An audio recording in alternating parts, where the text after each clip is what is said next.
Attends, toujours, on a de l'air un petit peu fatigué avec notre partie parfaite, mais on aimerait ça en voir une. Ben oui, on aimerait ça en voir une. Et puis, ben, c'est peut-être à cette émission-ci que vous allez en voir une partie parfaite, qui sait-on? Ben, on dit toujours jamais 203. Là, ça fait 3 fois qu'on passe à côté à un carreau près. Je ne sais pas si les juniors, eux, aimeraient ça le réaliser, mais en tout cas, chose certaine, c'est que lorsqu'on voit aller nos équipes ici, et avec seulement une présence sur une allée, c'est pour ça que c'est peut-être plus facile de réaliser le match parfait. Oui, François, avec la nouvelle formule 9 égale à bas, ça fait toute la différence. Les juniors, on en parle. Cette semaine, on parle de au-dessus de 18 ans, 18-21. Oui. Donc, beaucoup plus de puissance, beaucoup plus de performance. C'est peut-être eux autres qui vont nous donner la première partie parfaite. Sait-on jamais? Alors, mesdames, messieurs, déjà, on est prêts, nous, pour la présentation du premier match. Est-ce que ce sont les représentants, donc, de cette première partie qui vont aller en finale? Est-ce que ce sont les représentants de la deuxième partie? C'est à eux de le prouver. Ils sont prêts. Alors, les équipes, donc, qui s'affrontent pour ce premier match, nous avons les représentants du Kiorama d'Huntington avec Claude Legros qui a une moyenne à la calibre de 175, un plus haut simple de 242. Son partenaire Mathieu Hurtaud avec une moyenne à la calibre de 202 et un plus haut simple de 289. Les vis-à-vis, Michel Sénécal avec une moyenne à la calibre de 179 et un plus haut simple de 290. Et Damien Jean et son partenaire avec une moyenne à la calibre de 196 et un plus haut simple de 279. Et ils sont du salon de quilles Port-Joli, évidemment dans la belle région de Saint-Jean-Port-Joli. Quel départ, Claude Legros. Il va avec un abat et un abat assez convaincant. Et ça fait place immédiatement à Michel Sénécal, qui en est à sa 14e année dans le domaine des quilles. A déjà joué donc 290 comme meilleure partie. Et puis 729, c'est un beau trip, beaucoup d'expérience. Alors elle est sur l'allée numéro 2. Ça rentre bien. Oh non, c'est revenu trop haut. Un petit peu trop haut sur la quille numéro 1. Donc les quilles 6 et 10. Michel joue avec une boule de marque Ebonite NVS, donc très agressive. Je dirais que pour les conditions d'aller ici au salon de quilles Charlebourg, c'est une bonne option. Tentative de réserve par l'extérieur, c'est fait. Qui amène son partenaire Damien Jean. 10 années d'expérience, 2,79 comme plus haut simple, 712 comme triplé.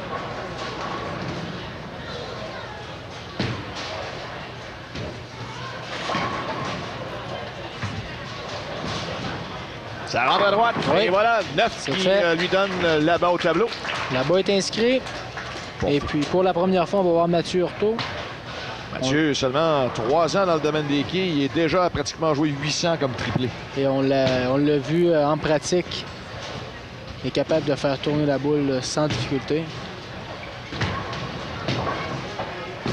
Ben voilà. Et voilà. Excellent tabac pour le premier tir de Mathieu Hurtaud. Donc un lancer, je vous dirais, même avec toute la révolution qu'il a, c'est un lancer fluide, facile à contrôler. Pendant que Claude, lui, donne le triplé à son équipe.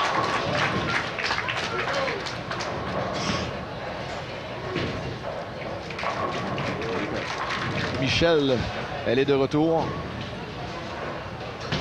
Et représentant du salon Port-Joli, à ma souvenance, toute première fois qu'on a des représentants de la région de Saint-Jean-Port-Joli. Oui, ou sinon la deuxième, mais on n'en a pas eu des tonnes. À gauche, c'est mince.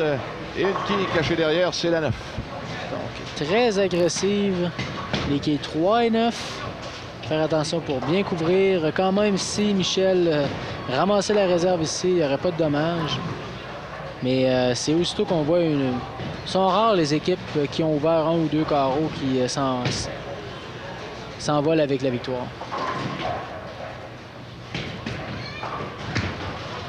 On se doit absolument de ramasser les 2 quilles. Non, c'est coupé déjà par l'extérieur. Donc, ça doit absolument de se retrousser les manches, de recommencer. C'est plate à dire, mais on ne peut rien faire sur ce qui a été fait. On refait place à Damien Jean.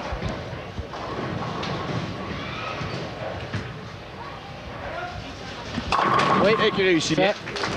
Donc, la quille numéro 4, normalement, aurait fait l'ajustement vers la gauche un petit peu. Dans le scénario actuel, peu importe, en autant qu'on en fasse tomber 9. Mathieu Hurtaud. Bon roulement, encore une fois. Bien joué de la part de Mathieu. Très beau, franchement, un très bon lancer pour Mathieu. Son roulement est très intéressant et puis ce n'est pas forcé du tout. Des fois, on a tendance à voir des joueurs que ça ne fait pas des années qu'ils jouent au quai, mais forcé pour être capable de la faire tourner autant que ça. Claude qui le seconde très, très bien. Ouais, mais lui est capable de la laisser rouler sans forcer. Alors, Michel est dû ici pour briser la glace.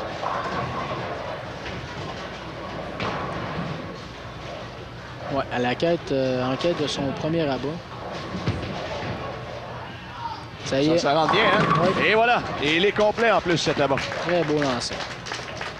C'est sûr et certain qu'avec l'expérience qu'elle a, c'était définitif comme moment donné.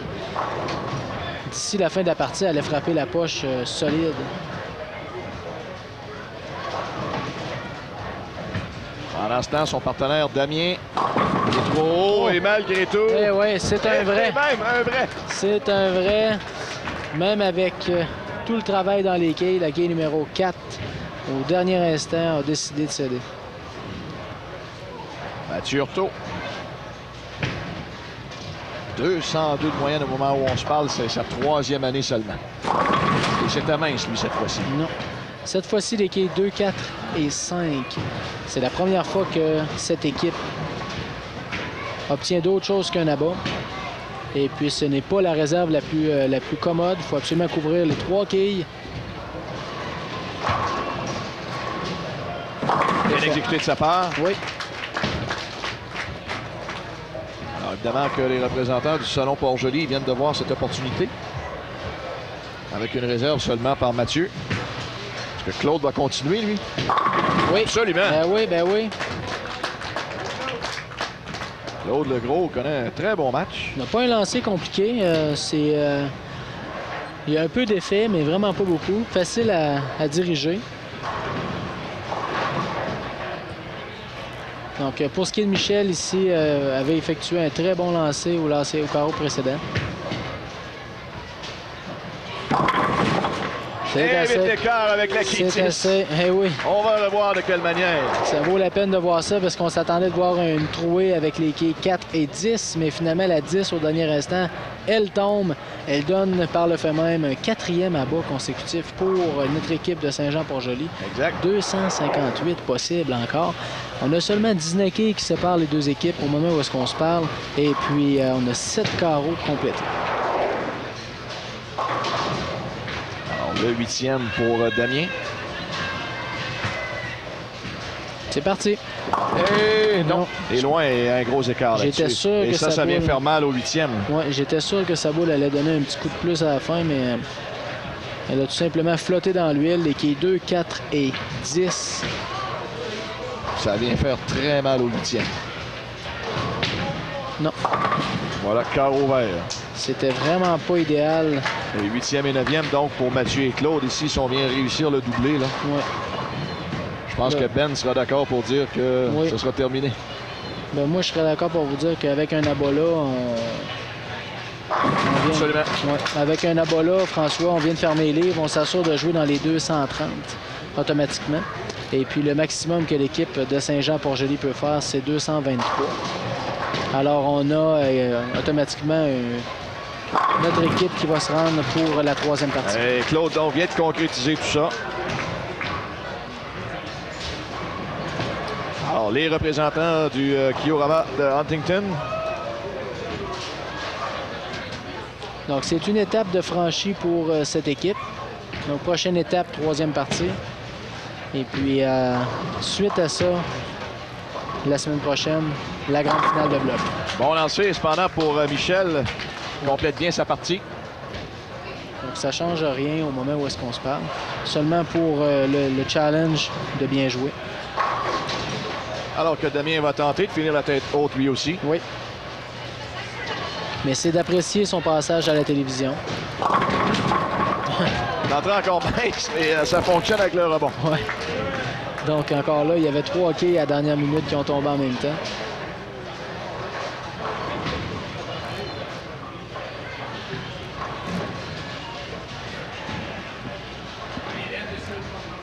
Alors, deuxième tentative.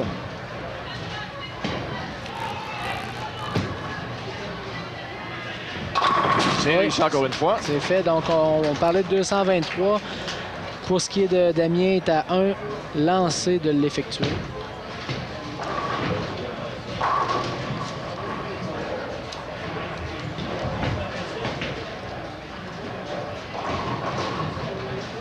Dernier lancé dans la partie pour Damien Jean.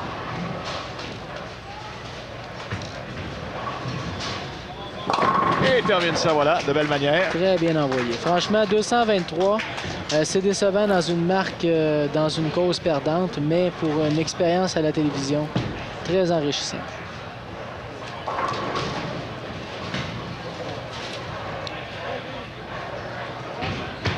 Pendant ce temps, Mathieu Hurtaud, Manqué complètement par à l'intérieur. l'arrière, réussi quand même. Manqué complètement à l'intérieur. Il le savait, sa boule a glissé tout le long. Chanceux de s'en tirer avec un compte de 9.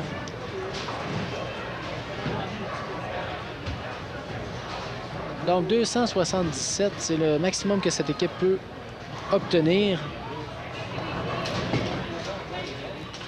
Alors jusqu'à présent, en tout cas, si jamais le rythme se maintient, Jean-Sébastien, pour la grande finale du bloc 2, si les équipes performent comme elles l'ont fait depuis le début de cette manche, ouais. Wow!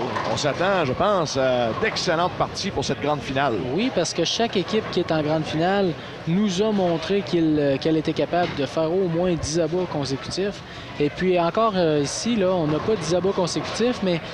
Mathieu, on voit le talent de Mathieu sur les allées. Ben oui, et puis on va avoir obtenu 11 abats en 12 lancers. Et voilà, justement, il vient de le prouver encore une fois. 223 a été la marque pour Michel et Damien.